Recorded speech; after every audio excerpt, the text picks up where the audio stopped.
Hola, ¿qué tal? Bienvenidos nuevamente a otro capítulo más de El pez en el agua. Hoy vamos a compartir el capítulo titulado El Gran Cambio. Capítulo que voy a leer para ustedes y que voy a ir comentando en algunos puntos en donde parezca interesante y donde la lectura se preste para hacer algún tipo de añadido, ¿no? Bien. Si están aquí, por favor no olviden darle un like al video. Esto ayuda bastante a que el canal pueda llegar a más público y a una audiencia que pueda estar interesada en este tipo de contenido que siempre ayuda a enriquecer nuestra cultura general. En algunas otras ocasiones nos ayuda a recordar momentos de nuestra vida. Denle un like, suscríbanse al canal si no están suscritos, regálenme un comentario, un punto de vista y compartan este video y este tipo de contenidos con gente a quienes les pueda interesar. El capítulo de ahora se llama El Gran Cambio, de Mario Vargas Llosa, y nos sitúa nuevamente en los vaivenes de la campaña presidencial de 1990 que finalmente le fueron esquivas los resultados de aquella elección a Mario Vargas Llosa. El Gran Cambio. Es costumbre que en la conferencia anual de ejecutivos, los candidatos a la presidencia presenten sus planes de gobierno. Las reuniones concitan enorme interés y las exposiciones se hacen ante auditorios repletos de empresarios, dirigentes políticos, autoridades y muchos periodistas. De los 10 candidatos, CADE invitó a exponer solo a 4 que, según las encuestas, éramos en diciembre de 1989 los únicos con posibilidades de ser elegidos, los del Frente Democrático, el APRA, la Izquierda Unida y el Acuerdo Socialista. A 4 meses de las elecciones, Alberto Fujimori no aparecía en las encuestas y, cuando asomaba en ellas, disputaba el último lugar con Jeremías Ortiz Arcos, el profeta Ezequiel Ataucusi Gamonal, fundador de la Iglesia Israelita del Nuevo Pacto Universal. Yo esperaba, con impaciencia, la ocasión de presentar mi programa mostrándole al pueblo peruano lo que había de novedoso en mi candidatura y el sentimiento reformista que la animaba. Me tocó cerrar el CADE en la tarde del segundo día, luego de las exposiciones de Alba Castro y Henry Pease y la de Barrantes, quien expuso ese sábado 2 de diciembre en la mañana. Hablar último me pareció una buena señal. Los panelistas que me tocaron eran un simpatizante del Frente, Salvador Macluf, presidente de la Sociedad Nacional de Industrias, y 2 adversarios decorosos, el técnico agrario Manuel Lajo Lazo y el periodista César Lévano, uno de los escasos marxistas ponderados del Perú. Pie de página. César Lévano fue profesor mío en San Marcos. Yo lo conocí y probablemente Mario Vargas Llosa y César Lévano se hayan conocido en la Facultad de Letras de la universidad. Además, César Lévano vivía muy cerca de la Universidad de San Marcos cuando está en el local del Parque Universitario. Vivía César Lévano muy cerca, así que es bastante probable que no solamente se hayan conocido, sino que además hayan coincidido incluso en la calle varias veces. Ok, continuamos la lectura. Aunque el equipo de plan de gobierno no había concluido el programa, la última semana de noviembre, Lucho Bustamante me entregó un borrador de discurso en el que figuraban las medidas centrales. Haciendo milagros con el tiempo, pues Eran esos los días de la polémica con Alan García sobre los empleados públicos.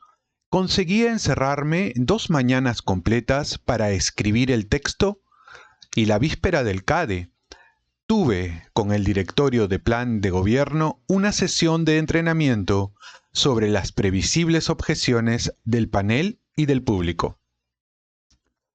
Luego de describir el empobrecimiento del Perú en las últimas décadas y la contribución del gobierno aprista al cataclismo, quienes, creyendo en la palabra del señor Alan García expresada en este mismo foro de 1984, invirtieron en INTI sus ahorros, hicieron un triste negocio.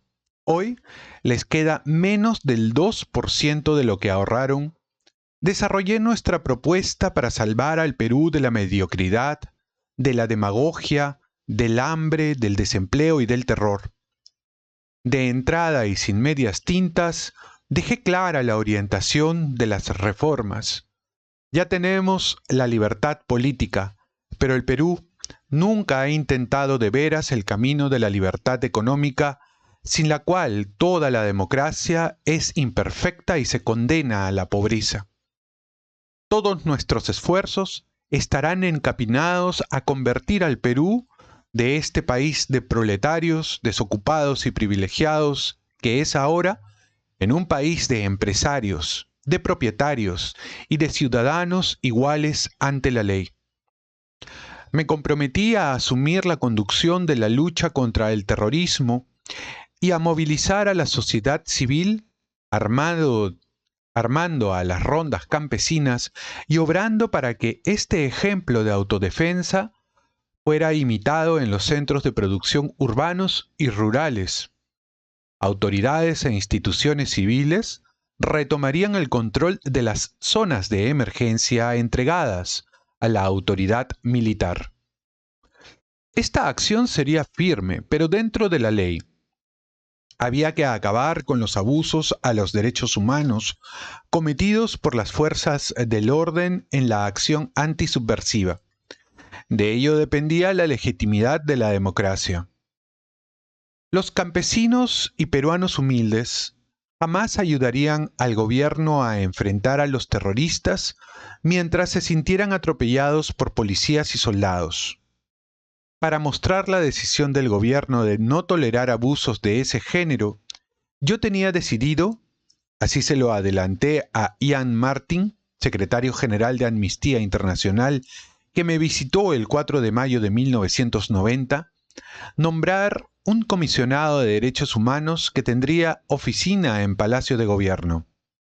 En los meses siguientes, luego de barajar muchos nombres, pedí a Lucho Bustamante que sondeara a Diego García Sayán, abogado joven que había fundado la Asociación Andina de Juristas y que, aunque vinculado a Izquierda Unida, parecía capaz de ejercer imparcialmente el cargo. Este comisionado no sería decorativo. Tendría poderes para atender las denuncias, hacer investigaciones por su propia cuenta, iniciar acciones ante el Poder Judicial y diseñar proyectos de información y educación de la opinión pública en colegios, sindicatos, comunidades agrarias, cuarteles y comisarías. Además de este, habría otro comisionado responsable del Programa Nacional de Privatización, reforma clave del programa que yo quería también seguir de cerca. Ambos comisionados tendrían rangos de ministros. Para esta tarea, había designado a Javier Silva Ruete, quien estaba al frente del plan de privatización. El primer año sería la etapa más difícil debido al inevitable carácter recesivo de la política antiinflacionaria, cuyo objetivo era reducir el aumento de los precios a un 10% anual. En los 2 años siguientes, de la liberalización y las grandes reformas, el crecimiento sería moderado en la producción, el empleo y el ingreso. Pero, a partir del cuarto, entraríamos a un periodo muy dinámico, sobre una base firme. el Perú habría comenzado el despegue hacia la libertad con bienestar. Expliqué todas las reformas, empezando por las más controvertidas. Desde la privatización de las empresas públicas, se iniciaría con unas 70 firmas, entre ellas el Banco Continental, la Sociedad Paramonga, la empresa minera Tintaya, Aeroperú, Entel Perú, la Compañía Peruana de Teléfonos, el Banco Internacional, el Banco Popular, Entur Perú, Popular y Porvenir, Compañía de Seguros, EPSEP, Laboratorios Unidos y la Reaseguradora Peruana, y se continuaría hasta que el sector público en su integridad hubiera pasado a manos privadas, hasta la reducción de los ministerios a la mitad de los existentes. Pie de página. La mayoría de estas compañías, es cierto, ya son privadas. El Banco Continental, hoy por hoy, por ejemplo, es el BBVA. La Sociedad Paramonga es Agroindustrial Paramonga, que es llevada adelante por los Wong, la empresa Wong. Minera Tintaya, Aeroperú ya no existe. Entel Perú es básicamente China, Luz del Sur y Edelnor, que son, me parece, ahora una empresa. La Compañía Peruana de Teléfonos, que es Movistar, Telefónica. El Banco Internacional, que es Interbank, que es privado y que ahora es toda una corporación. El Banco Popular ya no existe, ¿no? Entonces, sí es cierto, se han vendido casi todas las empresas que antes eran del Estado. En educación, continúa Vargas Llosa, anticipé una reforma integral para que la igualdad de oportunidades fuera por fin posible. Solo si los niños y jóvenes peruanos pobres recibían una formación de alto nivel, estarían en condiciones de igualdad para abrirse campo en la vida con aquellos niños y jóvenes de familias de medios y altos ingresos, que podían frecuentar colegios y universidades privados. Para elevar el nivel de aquellos era necesario reformar los planes de estudio, a fin de que tuvieran en cuenta la heterogeneidad cultural, regional y lingüística de la sociedad peruana, modernizar la preparación de los docentes, pagarles buenos salarios y dotarlos de planteles bien equipados, con bibliotecas, laboratorios y una infraestructura adecuada. ¿Tenía el paupérrimo Estado peruano cómo financiar esta reforma? Desde luego que no. Por ello, pondríamos fin a la gratuidad indiscriminada de la enseñanza. A partir del tercer año de secundaria, la sustituiría un sistema de becas y créditos a fin de que quienes estuvieran en condiciones de hacerlo financiaran en parte o en todo su educación.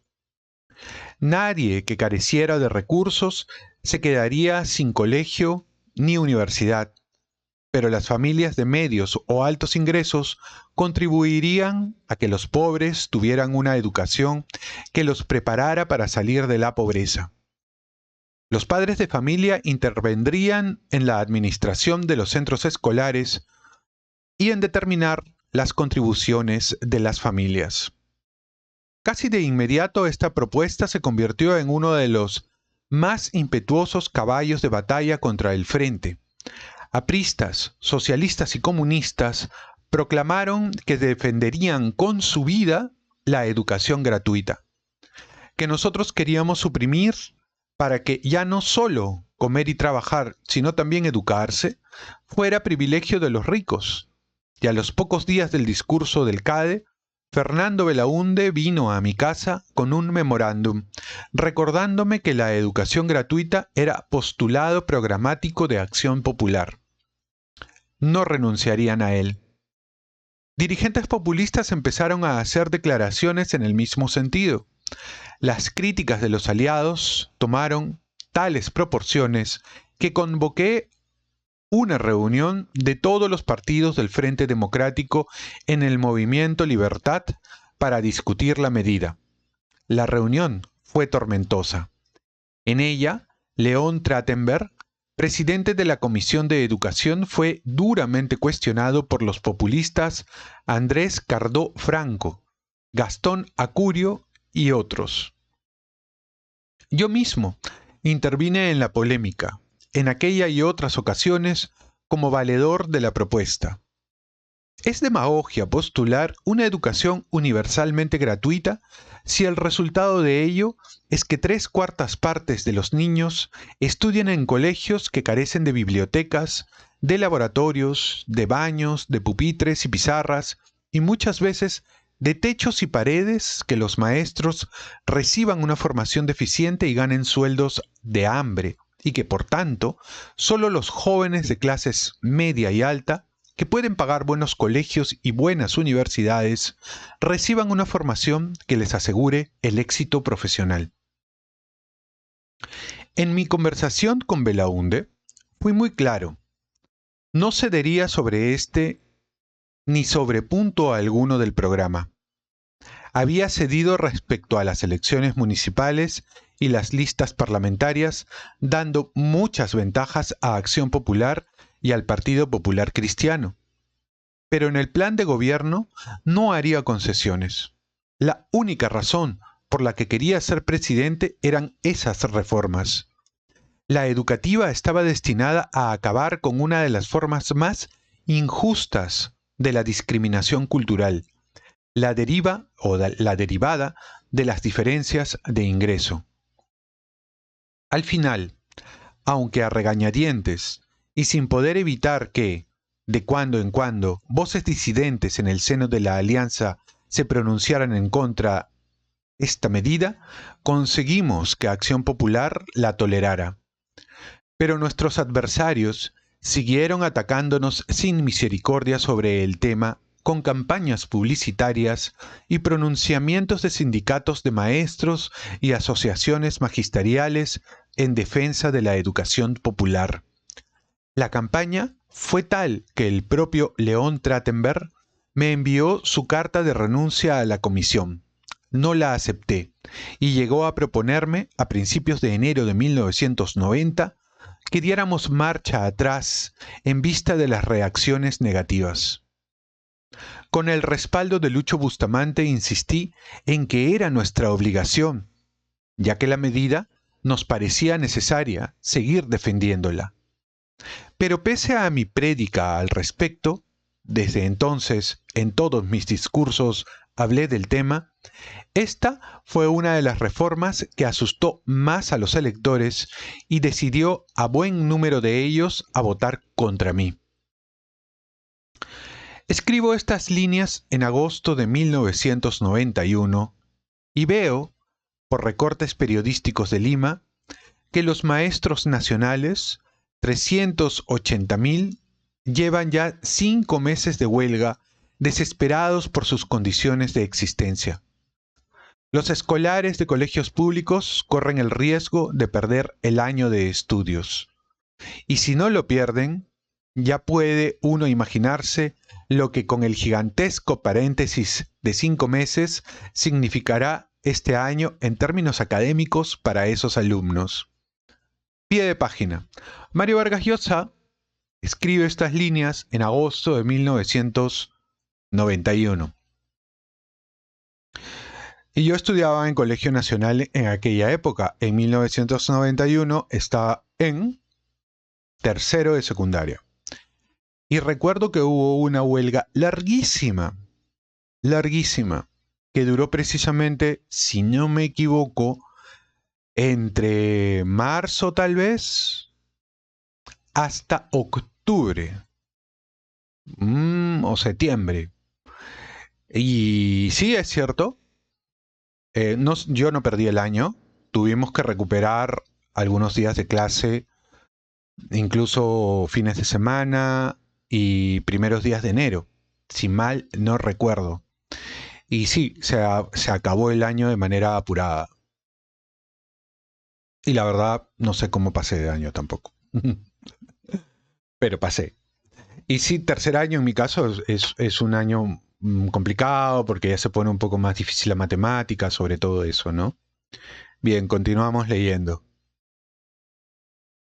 El obispo de Huaraz declara en una revista que es un escándalo que el sueldo promedio de un maestro apenas sobrepase los $100 mensuales, lo que significa el hambre para ellos y sus familias. Hace 5 meses que, por la huelga, todos los colegios nacionales están cerrados y desde que asumió el poder el nuevo gobierno, el Estado no ha construido una sola aula escolar por falta de fondos. Pero la educación sigue siendo gratuita y hay que felicitarse de esa gran conquista, que esa gran conquista popular no fuera destruida. En 1991, Alberto Fujimori todavía no había dado el autogolpe, este lo daría en abril del año siguiente. Y es a partir de esa fecha en donde, si es cierto, es que se hacen todas las medidas de corte liberal, incluso hasta de manera brutal, que lleva a la venta de la mayoría de las empresas públicas peruanas y la reducción de muchos ministerios, que por cierto nuevamente han aumentado en el Perú de manera preocupante y que se lleva una infinidad de presupuesto en donde realmente no se ve el costo-beneficio, ¿no? Continuamos. Esta controversia fue para mí muy instructiva sobre la fuerza del mito ideológico, capaz de sustituir totalmente a la realidad, porque la gratuidad de la educación que con tanto ahínco defendían mis adversarios era inexistente, letra muerta.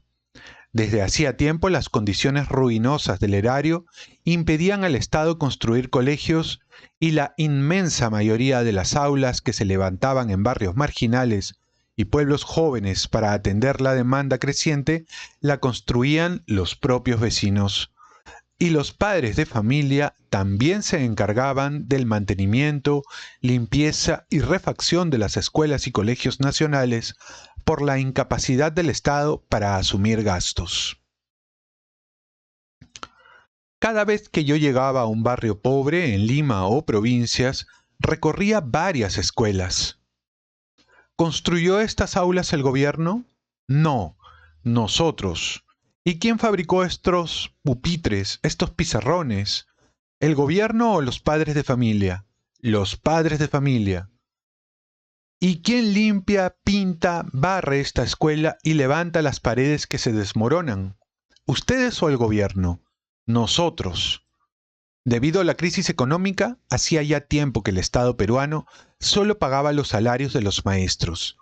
Los padres de familia habían llenado el vacío echándose sobre sus hombros la tarea de construir y mantener las escuelas en todos los barrios y distritos de menores ingresos del país.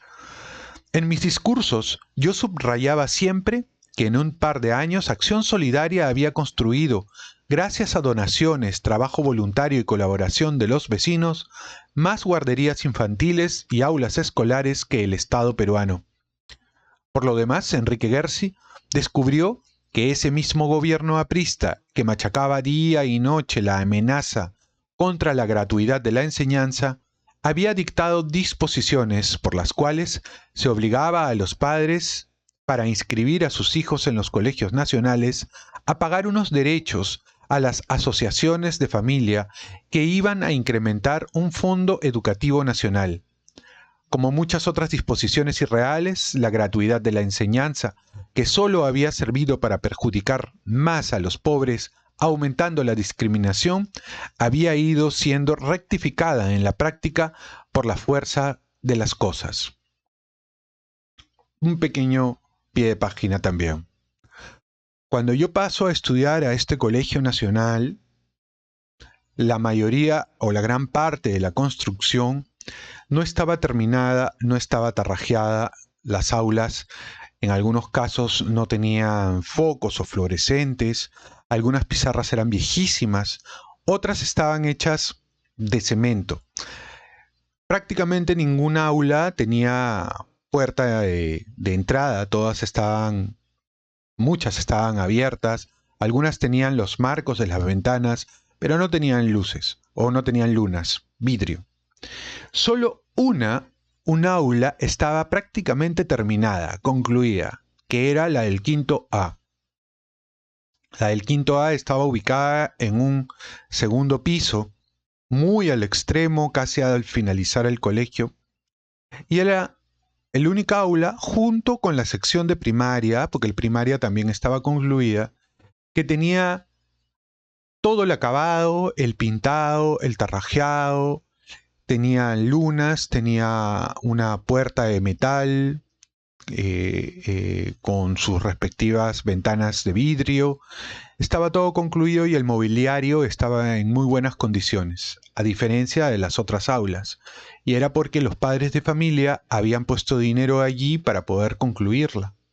Entonces era un pequeño lujo que los del A estuvieran en esa aula a la que muchos querían llegar, pero no podían porque normalmente ponían a los alumnos menos dotados, los que tenían notas muy bajas o habían repetido, los ponían en las otras secciones. Yo entré primero a la C, a la sección C, cuando entré a tercero de secundaria. Allí me quedé hasta el cuarto año y luego me pasaron a la de los aplicados. No, pero no por ser aplicados, simplemente que disolvieron la sección C porque era demasiado impetuosa, ¿no? Y a algunos los mandaron al E o al F. A mí me mandaron al E y al F por 2 semanas. Lo rectificaron y me pusieron en el A. Y claro, el E y el F era prácticamente la de los delincuentes juveniles, así que... Pero eran las peores aulas en términos de infraestructura. Eran las peores. Lo del mobiliario era viejísimo. Las paredes no estaban tarrajeadas, los ladrillos estaban expuestos, el techo tampoco estaba tarrajeado, se podían ver los ladrillos en la parte superior. A veces no tenían focos, si los tenían era un solo foco o un fluorescente. O sea, era una desgracia. Y estamos hablando de un colegio nacional en Lima, porque lo que es un colegio nacional en el interior del Perú es patético. Es cualquier cosa y obviamente en esas condiciones es muy difícil estudiar, es muy difícil retener. La educación en la práctica nunca ha sido gratuita porque además se tenía que pagar un monto a la APAFA, a la Asociación de Padres de Familia, y en muchos casos eso originaba situaciones de corrupción porque ese dinero se lo robaban finalmente. Así que lo que describe Mario Vargas Llosa es muy real. ¿Mm? Ok, continúo. Yo tenía muchas esperanzas en la reforma de la educación. Estaba convencido de que la manera más eficaz para lograr la justicia social en el Perú era una enseñanza pública de alto nivel. Una y otra vez señalé que había estudiado en colegios nacionales como el Leoncio Prado y el San Miguel de Piura y en la Universidad Nacional de San Marcos, de manera que conocía las deficiencias del sistema, aunque éstas se habían agravado desde mis épocas de estudiante. Pero estos esfuerzos para persuadir a mis compatriotas de lo bien fundada de nuestra reforma de la educación fueron inútiles y prevalecieron quienes me acusaban de querer dejar al pueblo en la ignorancia. Otras 2 reformas que anuncié en CADE fueron también objeto de feroces ataques, las del mercado laboral y el nuevo diseño del Estado. La primera fue transformada por mis adversarios en una astucia para permitir que los empresarios despidieran a sus trabajadores y la segunda en un proyecto para dejar a la calle a 500.000 de empleados públicos. En un video contra nosotros que repetía las imágenes de The Wall de Pink Floyd, el gobierno me presentaba desfigurado por unos colmillos de Drácula, provocando un apocalíptico shock en el que se cerraban las fábricas, los precios se disparaban hasta la estratosfera, los niños eran arrojados de las escuelas y los obreros de sus puestos, y el país entero estallaba en una explosión nuclear. Otro pie de página pequeño. Ese video al que hace referencia Mario Vargas Llosa, aquel video que referencia al shock nuclear que representaba la amenaza de la irrupción en el gobierno del Frente Democrático liderado por Mario Vargas Llosa, fue lo que terminó de detonar la debacle de la candidatura de Mario Vargas Llosa. Eso fue tremebundo, eso destruyó su imagen, la gente quedó aterrorizada, fue una campaña de terror muy hábil y muy inteligente. Curiosamente, paradójicamente, ese shock lo hizo Alberto Fujimori, el candidato chinito del tractor, que fue apoyado por el APRA y por la izquierda. Como la gratuidad de la enseñanza, la estabilidad laboral es una conquista social falaz que en vez de proteger al buen trabajador contra el despido arbitrario, se ha convertido en un mecanismo de protección al trabajador ineficiente y un obstáculo a la creación de empleos para quienes necesitan trabajar. En el Perú, a fines de 1989, 7 de cada 10 adultos. La estabilidad laboral favorecía al 11% de la población económicamente activa. Era, pues, la renta de una pequeña minoría que estabilizaba en el desempleo a los desocupados. Las leyes protectoras del trabajador significaban que, con un periodo de prueba de 3 meses, un trabajador se convertía en propietario de su puesto, del que era prácticamente imposible separarlo, pues la causa justa para su despido, a que se refiere la Constitución, había quedado reducida por las leyes vigentes a una falta grave, casi imposible de probar. El resultado era que las empresas funcionaban con personales mínimos y vacilaban antes de expandirse por el temor de verse con el peso muerto de una planilla excesiva.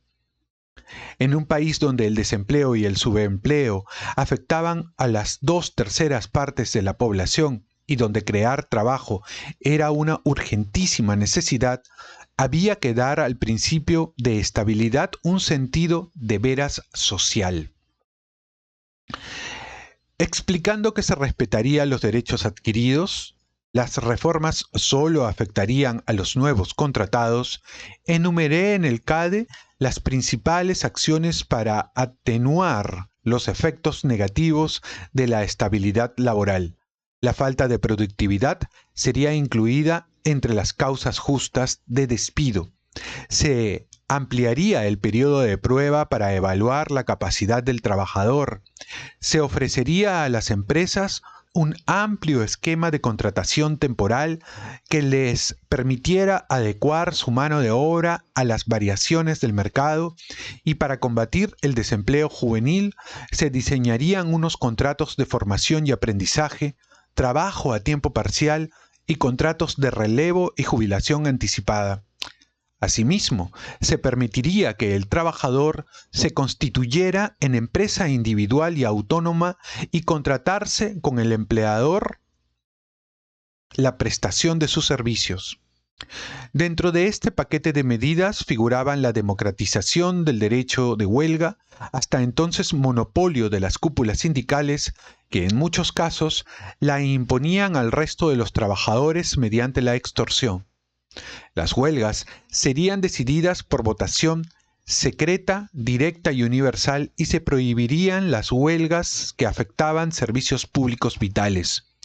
Las huelgas en apoyo a otros gremios o empresas, y se penalizaría la práctica de toma de rehenes y de locales como complemento de los paros sindicales. En marzo de 1990, durante nuestro congreso La Revolución de la Libertad, Sir Alan Walters, que había sido asesor de Margaret Thatcher, me aseguró que estas medidas tendrían un efecto favorable sobre la creación del empleo.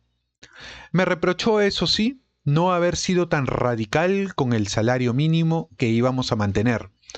Parece que es un acto de justicia, me dijo, pero lo es solo con aquellos que trabajan.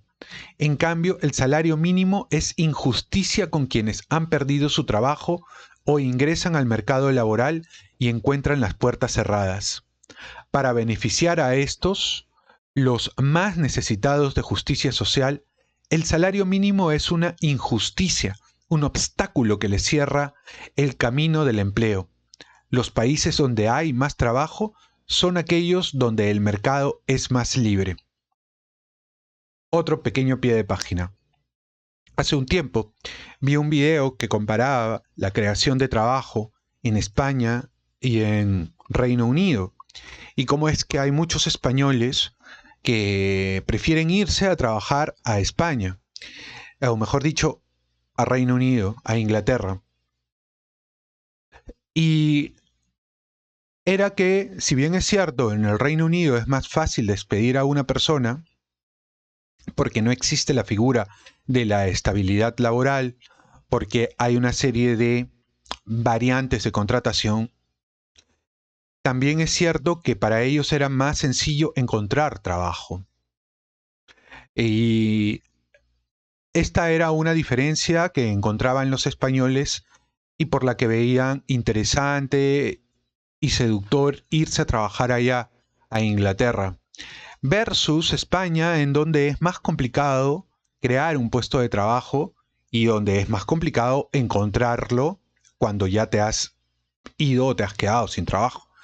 Entonces, ese era un detalle que defienden los liberales en torno a la creación de trabajo y que claramente en una sociedad que está acostumbrado a cierto proteccionismo es más difícil que sea aceptado. ¿Por qué? Porque la gente no quiere perder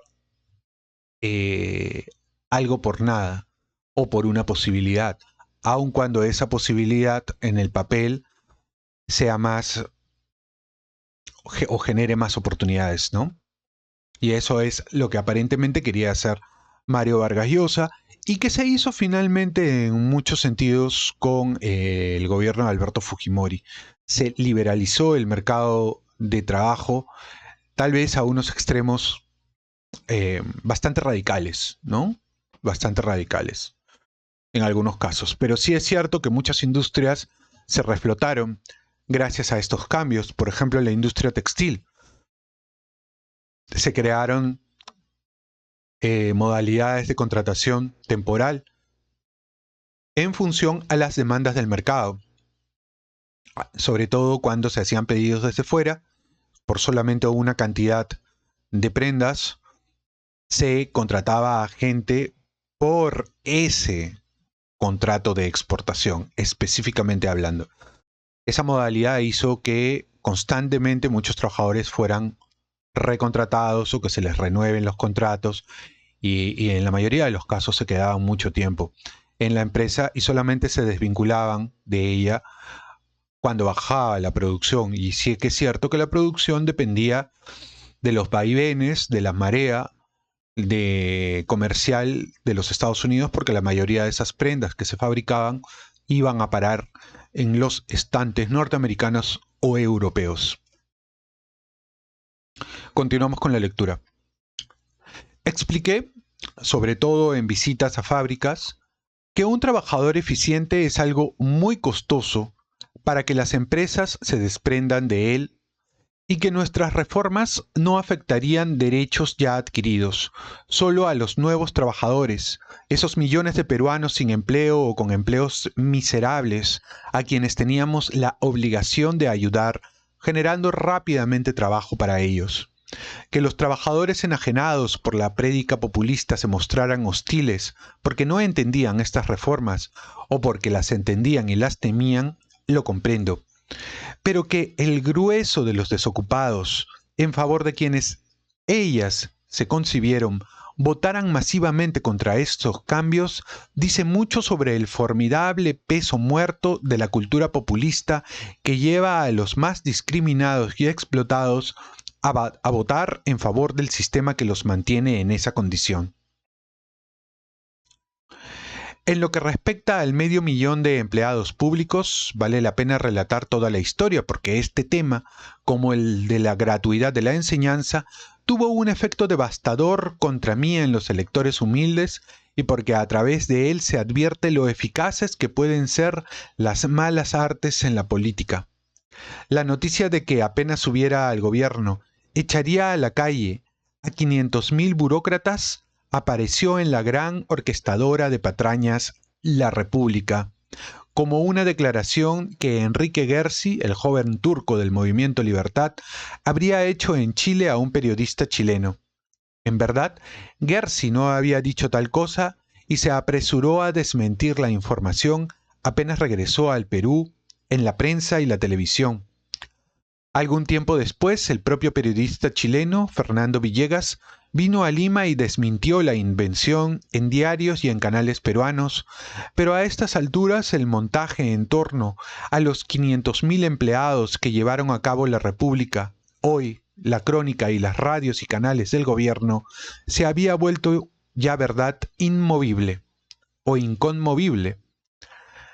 Hasta dirigentes del Frente Democrático, mis aliados, fueron persuadidos de ella, pues algunos, como el pepecista Ricardo Amiel y el populista Javier Alba Orlandini, en vez de desmentir la falsedad, la convalidaron criticando a Gersi por la calumnia que le atribuían.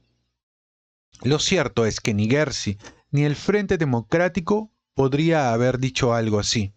No se podía establecer cuántos empleados públicos sobraban, pues ni siquiera había manera de saber cuántos eran.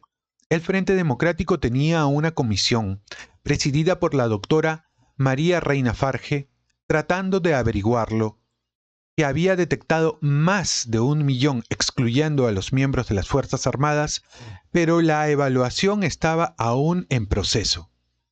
Desde luego, la inflación burocrática tenía que ser drásticamente reducida, de manera que el Estado tuviera solo los funcionarios que necesitaba.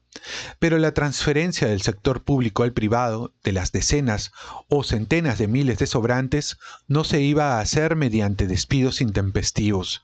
Éramos conscientes del desempleo y mi gobierno, no solo por razones legales y éticas, también prácticas, no cometería la insensatez de inaugurar su gestión multiplicando este problema. Nuestro designio era la reubicación indolora de la burocracia sobrante. Ese trasvase iría ocurriendo a medida que, con las reformas, comenzara el crecimiento económico, hubiera nuevas empresas y las existentes pudieran trabajar a plena capacidad. Sería acelerado por parte del gobierno con incentivos para lograr renuncias voluntarias o jubilaciones adelantadas, sin atropellar los derechos de nadie, tratando de que el mercado efectuara la reubicación. Pasaría al sector civil buena parte de la burocracia. Pero la ficción derrotó a la realidad. En una perfecta sincronización, apenas aparecido el infundio de la República, con enormes títulos en la primera página, el gobierno inició la operación en las radios y canales del Estado y en los adictos, repartiendo por el país millones de volantes y repitiendo diariamente en todas las formas posibles, por boca de todos sus voceros, desde los líderes hasta los gacetilleros más tenebrosos, la especie de que yo empezaría mi gobierno con 500.000 de despidos. De nada sirvieron las aclaraciones, desmentidos, explicaciones míos, de Gersi y de quienes dirigían el plan de gobierno. Desde muy joven he vivido fascinado con la ficción porque mi vocación me ha hecho muy sensible a este fenómeno. Y hace tiempo que he ido advirtiendo cómo el reino de la ficción desborda largamente la literatura, el cine y las artes, géneros en los que se la cree confinada. Tal vez porque es una necesidad irresistible que la especie humana trata de aplacar de cualquier modo y aún por conductos inimaginables. La ficción aparece por doquier, despunta en la religión y en la ciencia y en las actividades más aparentemente vacunadas contra ella. La política, sobre todo en países donde la ignorancia y las pasiones juegan un papel tan importante en ella como en el Perú, es uno de esos casos abonados para que lo ficticio, lo imaginario, echen raíces. Tuve muchas ocasiones de comprobarlo en la campaña y sobre todo en el asunto del 500.000 de burócratas amenazados por mi hacha liberal. La izquierda se plegó de inmediato a la campaña y hubo acuerdos sindicales, manifiestos de protesta y repudio, manifestaciones públicas de empleados y trabajadores del Estado en que me quemaban en efigie o paseaban ataúdes con mi nombre. El ápice fue una denuncia judicial presentada contra mí por la CITE, Confederación Intersectorial de Trabajadores Estatales, una agrupación controlada por la Iglesia que buscaba hacía tiempo su reconocimiento legal. Alan García se apresuró a concedérselo en aquellos días con ese propósito. La CITE inició lo que en jerga procesal se llama una diligencia preparatoria de confesión ante el Poder Judicial por el riesgo que corrían sus agremiados de perder sus empleos. Fui citado ante el 26º Juzgado Civil de Lima. Además de grotesco, el asunto era una aberración jurídica, así lo declararon incluso adversarios como el senador socialista Enrique Bernales y el diputado aprista Héctor Vargas Aya.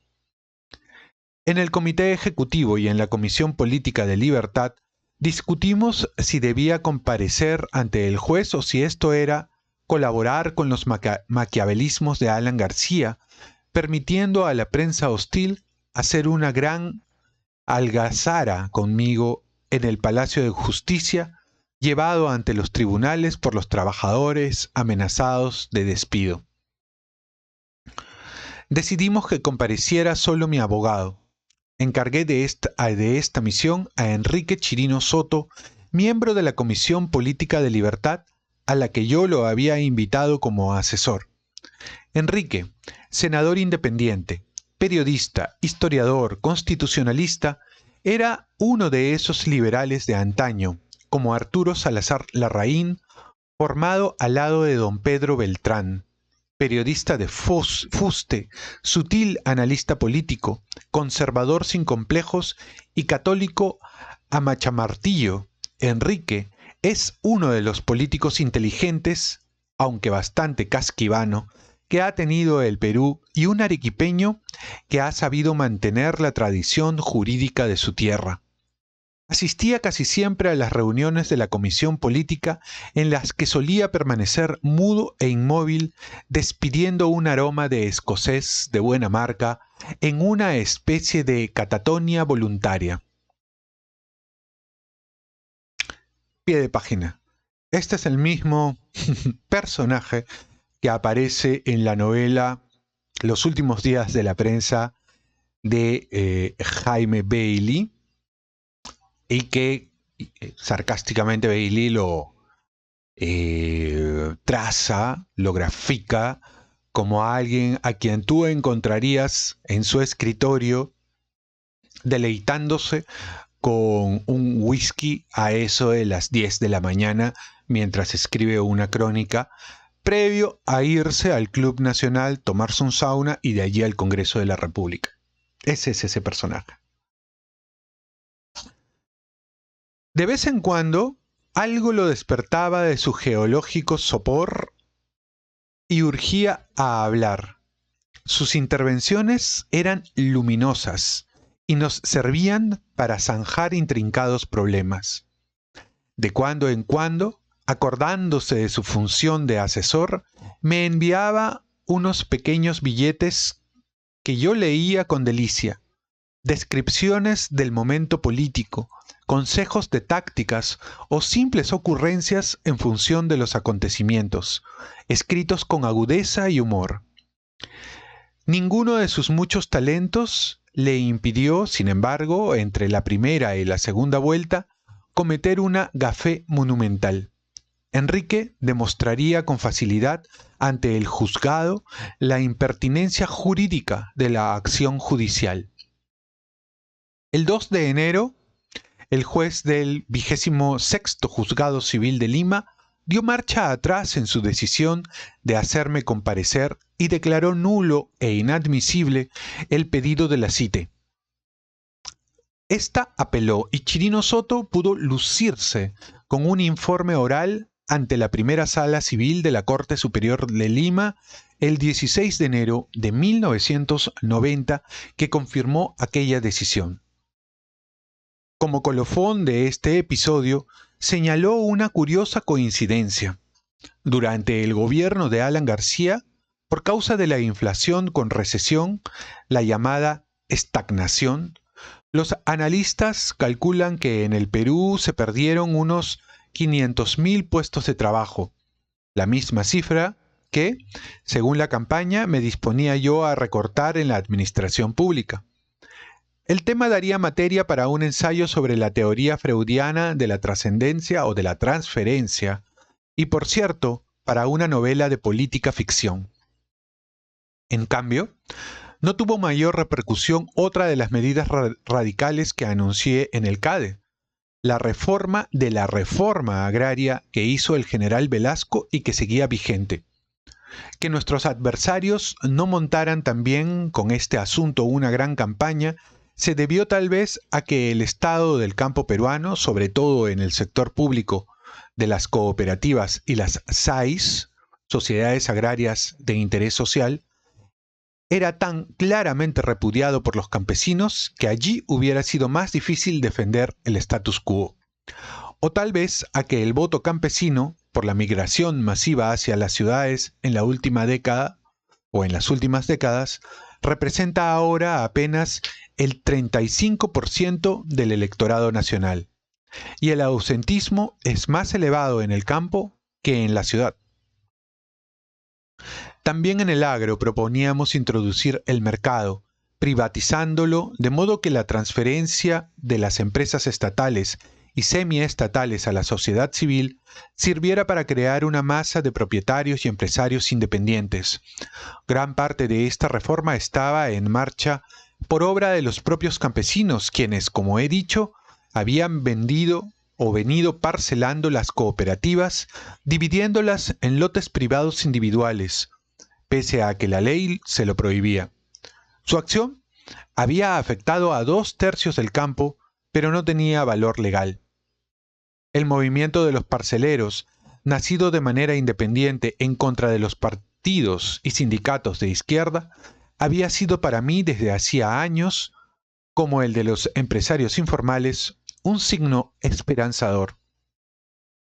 Que los más pobres entre los pobres hubieran optado por la propiedad privada, por emanciparse de la tutela estatal, era, aunque no lo supieran ellos mismos, una rotunda demostración de que las doctrinas colectivistas y estatistas habían sido repudiadas por el pueblo peruano y que éste, a través de la dura experiencia, descubría las ventajas de la democracia liberal.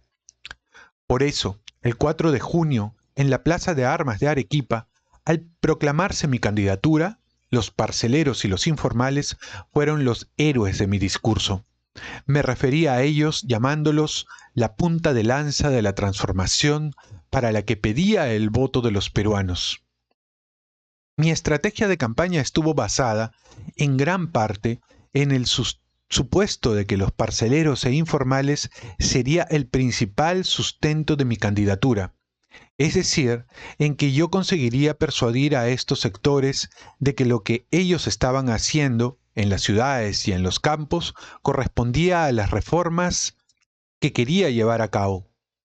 Fracasé sin atenuantes. La inmensa mayoría de parceleros e informales votaron en contra de mí, más que a favor de mi adversario, atemorizados por mi prédica antipopulista, es decir, en defensa del populismo contra el que habían sido los primeros en rebelarse. Yo creo que aquí hay un problema en la lectura que hace Mario del país. Pero bueno, da para otro tema, pero me parece que aquí equivoca un poco su lectura. Continuemos leyendo. La renovación de la reforma agraria iba a consistir en dar títulos de propiedad a los cooperativistas que hubieran decidido la privatización de las tierras colectivizadas y en crear mecanismos legales para que pudieran imitarlos las demás cooperativas. La privatización no sería obligatoria. Las que quisieran continuar como tales podrían hacerlo, pero sin subsidios del Estado. En cuanto a los grandes ingenios azucareros de la costa, como Casagrande, Guando, Cayaltí, el gobierno les facilitaría asesoramiento técnico para transformarse en sociedades anónimas y sus cooperativistas en accionistas. El estado ruinoso de estos ingenios, antaño los principales exportadores y captadores de divisas para el Perú, era producto de la ineficiencia y la corrupción que había introducido en ellos el sistema estatista. En un régimen privado y competitivo, podían recuperarse y ser instrumentos del empleo y del desarrollo en el campo, pues tenían las tierras más ricas y mejor comunicadas del país. La reforma del régimen de propiedad de la tierra crearía cientos de miles de nuevos propietarios y empresarios que podrían progresar gracias a un sistema abierto, sin las trabas y discriminaciones de que ha sido siempre víctima el agro en relación con la ciudad. Desaparecería el control de precios a los productos agrícolas que había condenado a la ruina o empujado a producir coca a regiones enteras donde los campesinos debían vender sus productos por debajo de sus costos, con el consiguiente resultado de que el Perú importaba ahora buena parte de sus alimentos. Repito que este sistema permitió memorables pillerías. Los privilegiados con esas licencias de importación que recibían dólares subvaluados podían en una sola de estas operaciones dejar en cuentas cifradas en el extranjero millones de dólares. Precisamente, ahora que escribo estas líneas, la revista Oiga revela que uno de los ministros de Agricultura de Alan García, miembro de su círculo de íntimos, Remigio Morales Bermúdez, hijo del exdictador, depositó en el Atlantic Security Bank de Miami durante su gestión más de 20 millones de dólares. Con el régimen de economía de mercado, los agricultores recibirían por los productos del campo precios justos determinados por la oferta y la demanda, y habría los necesarios incentivos para invertir en agricultura, para modernizar las técnicas de cultivo e ingresos que permitieran al Estado mejorar la infraestructura vial que había decaído y hasta desaparecido en algunas regiones. Ya no se repetiría el espectáculo corriente en los últimos años del régimen aprista de toneladas de arroz producido por los empobrecidos agricultores del departamento de San Martín, pudriéndose en sus depósitos, mientras el Perú gastaba decenas de millones de dólares importando arroz y de paso enriqueciendo a unos cuantos personajes con influencia política. Este fue otro tema constante de mis discursos, sobre todo ante auditorios campesinos. Las reformas beneficiarían de inmediato a millones de peruanos que malvivían de la tierra. La liberalización traería un crecimiento rápido a la agricultura, la ganadería y la agroindustria y una reestructuración social en favor de los más pobres. Pero en mis incontables viajes a la sierra y a la ceja de montaña, siempre advertí la resistencia del campesinado, sobre todo el más primitivo, a dejarse convencer. Por siglos de desconfianza y frustración sin duda, y por mi propia incapacidad para formular este mensaje de manera convincente. Pie de página. Es irónico que Mario Vargas Llosa, Premio Nobel de Literatura, escritor de tantos y grandes libros, bestsellers, muchos, la mayoría de ellos, que aunque en ese momento todavía no había conseguido el Nobel ya era ganador de muchos premios, persona que había vivido en varios lugares, en Cochabamba, en Piura, en Arequipa, en Lima, rodeado de los más grandes miembros de la élite intelectual peruana, liberales, marxistas, conservadores, tradicionalistas. Es paradójico que no pueda definir un mensaje que la gente se compre. Eso es lo que me parece muy paradójico, y que no haya podido hacer una lectura no solamente de lo que la gente quiere escuchar, los medios a través de los cuales la gente los escucha, los tonos, los códigos, el mejor lenguaje, los canales de comunicación, de tal forma que la gente compre ese lenguaje y deje en cambio ese espacio para la izquierda y para el APRA en ese momento, que tenían la exclusividad de los medios de comunicación. Me parece muy irónico que no pueda haber hecho ese trabajo. Bueno, lo dejo allí. Sobre todo, Puno, uno de los departamentos más miserables y más ricos en historia y belleza natural del país. Todas mis giras puneñas fueron objeto de violentas contramanifestaciones. En la del 18 de marzo de 1989, en la ciudad de Puno, Beatriz Merino, luego de pronunciar su discurso, sin amilanarse ante una muchedumbre que la abucheaba y le gritaba «¡Fuera, tía Julia!», nos aplaudía apenas un puñadito de pepecistas, pues Acción Popular había boicoteado el mitin, cayó desmayada por la impresión y por los 4.000 metros de altura, y hubo que darle oxígeno allí mismo, en un rincón del estrado. Al día siguiente, el 19 de marzo, en Juliaca, Miguel Cruchaga y yo casi no pudimos hablar por la silbatina y los gritos. ¡Fuera españoles! Y en otra gira, el 10 y 11 de febrero de 1990, nuestros dirigentes me hicieron irrumpir en el estadio durante las fiestas de la Candelaria, y ya he contado cómo nos recibió una lluvia de proyectiles que, gracias a los reflejos del profesor Oshiro, no me hicieron daño, pero me derribaron al suelo ignominiosamente. Las manifestaciones del cierre de campaña, el 26 de marzo de 1990, o la manifestación del cierre de campaña del 26 de marzo de 1990 en la Plaza de Armas, fue muy concurrida, y no prosperaron los esfuerzos por desbaratarla de algunos o de grupos provocadores, pero era puro espejismo, pues tanto en la primera como en la segunda vuelta, mi porcentaje más bajo de votos en el Perú fue en ese departamento.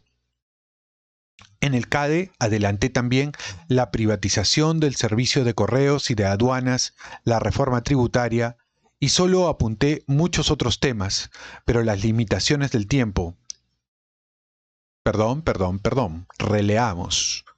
En el CADE adelanté también la privatización de servicios del servicio de correos, de aduanas, la reforma tributaria, y solo apunté muchos otros temas por las limitaciones del tiempo. Entre ellos, el que más me importaba era la privatización. Llevaba tiempo trabajando en ella con Javier Sirva Ruete. Javier, que los lectores de mis libros de alguna manera conocen, pues con las distancias que separa ficción y realidad, me había servido de modelo para el Javier de mis primeros cuentos y de la tía Julia y el escribidor. Había hecho una destacada carrera como economista y ocupado importantes cargos políticos. Luego de graduarse en San Marcos, se perfeccionó en Italia y trabajó en el Banco Central de Reserva. Fue el ministro más joven del primer gobierno de Belaúnde Terry. Pertenecía entonces a la democracia cristiana y luego secretario general del Pacto Andino. Al ser derrocado el general Velasco por una revolución de Palacio, Su sucesor, el general Morales Bermúdez, nombró a Silva Ruete ministro de Economía y su gestión corrigió algunos estropicios del Velascato, como la inflación y los entredichos con los órganos internacionales. Del grupo que, con Javier, manejó la economía en esa época, había nacido esa pequeña agrupación política de técnicos y profesionales, el SODE, que formaba parte del Frente Democrático. Manuel Moreira había sido el presidente del Banco Central cuando Silva Ruete era ministro. La gente del SODE, como Moreira, Alonso Polar, Guillermo Van Ort, el propio Raúl Salazar y algunos otros, había tenido un papel de primer orden en la elaboración de nuestro plan de gobierno, y en ellos encontré siempre apoyo para las reformas y aliados contra las resistencias que oponían a ellas Acción Popular y el Partido Popular Cristiano. Para conseguir que Acción Popular aceptara la incorporación del SODE al Frente Democrático, yo había tenido que hacer milagros, pues Belaúnde Terry y los populistas tenían fuertes prevenciones, porque habían colaborado con la dictadura militar y por la oposición durísima que el SODE, en particular Manolo Moreira y Javier Silva, habían hecho al segundo gobierno de Belaúnde Terry, así como por haber colaborado con Alan García durante su campaña electoral, de quien fueron aliados por un tiempo y en cuyas listas parlamentarias habían sido elegidos al Congreso 2 miembros del SODE, Javier al Senado y Aurelio Loret de Mola a la Cámara de Diputados. Silva Ruete además había asesorado a Alan García el primer año de su gobierno. Pero yo hice valer ante Belaúnde la manera como el SODE había roto con el APRA desde los días de la estatización de la banca, apoyando nuestra campaña, y lo indispensable que era tener en el gobierno a un equipo de técnicos de alto nivel. Belaúnde y Bedoya terminaron por resignarse, pero nunca se sintieron muy felices con ese aliado. A ambos les incomodaba además que Javier Silva Ruete fuera uno de los propietarios de la República. Nacido bajo la dirección del especialista Guillermo Thorndike como un periódico solo amarillo, incansable en la explotación o fabricación del sensacionalismo, crímenes, chismografía, delaciones, morbo, exhibicionismo frenético de la mugre humana, la República se convirtió luego, sin dejar de explotar aquellos rubros, en el portavoz simultáneamente del APRA y de la Izquierda Unida, en un caso de esquizofrenia política improbable en otro país que no sea el Perú. La explicación de este híbrido era, al parecer, que entre los dueños de la República tenían fuerzas equilibradas el senador Gustavo Mome, comunista, y el nuevo rico Carlos Maraví, apristón, quienes habían llegado a la fórmula goldoniana de poner las informaciones y editoriales del diario al servicio de esos dos amos enemigos entre sí.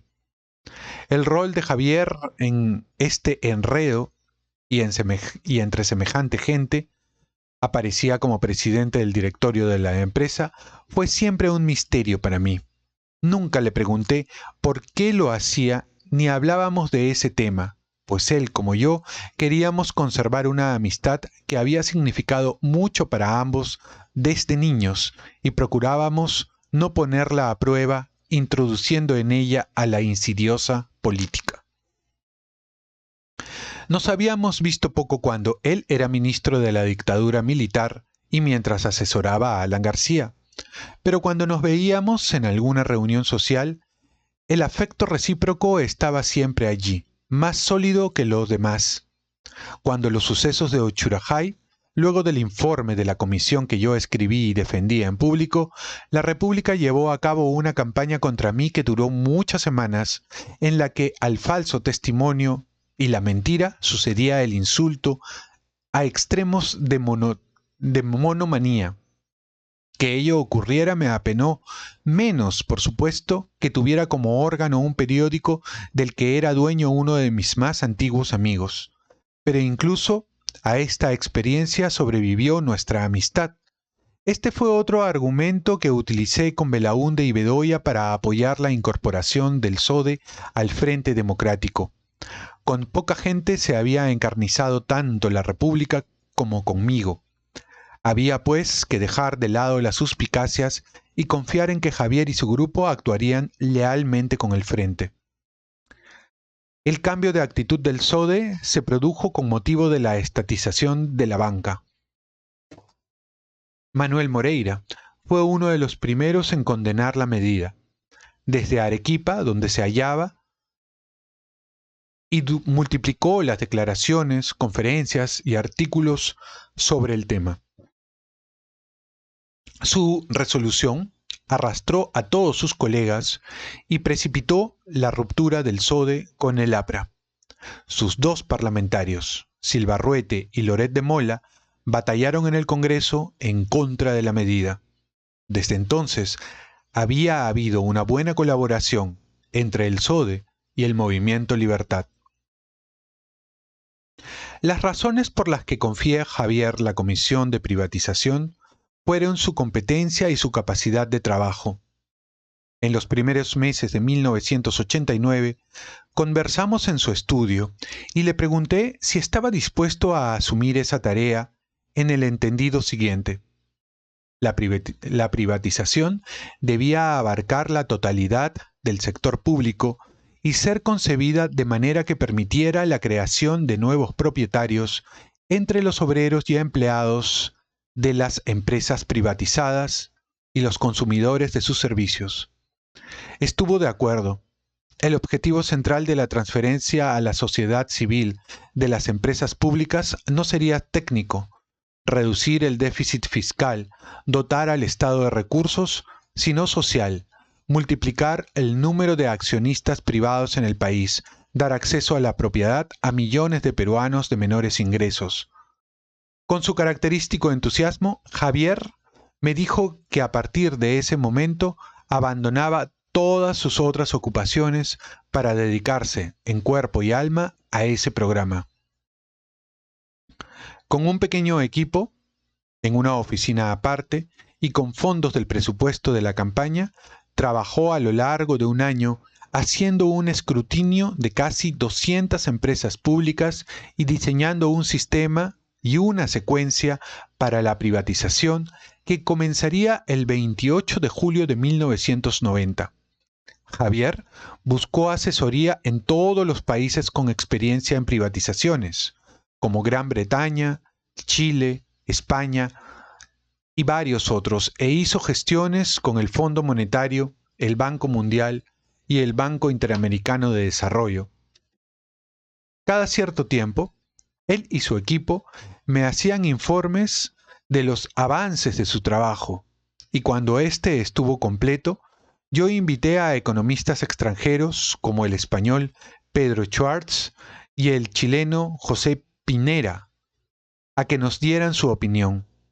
El resultado fue un trabajo macizo y totalizador que combinaba el rigor técnico y la voluntad transformadora con la audacia creativa.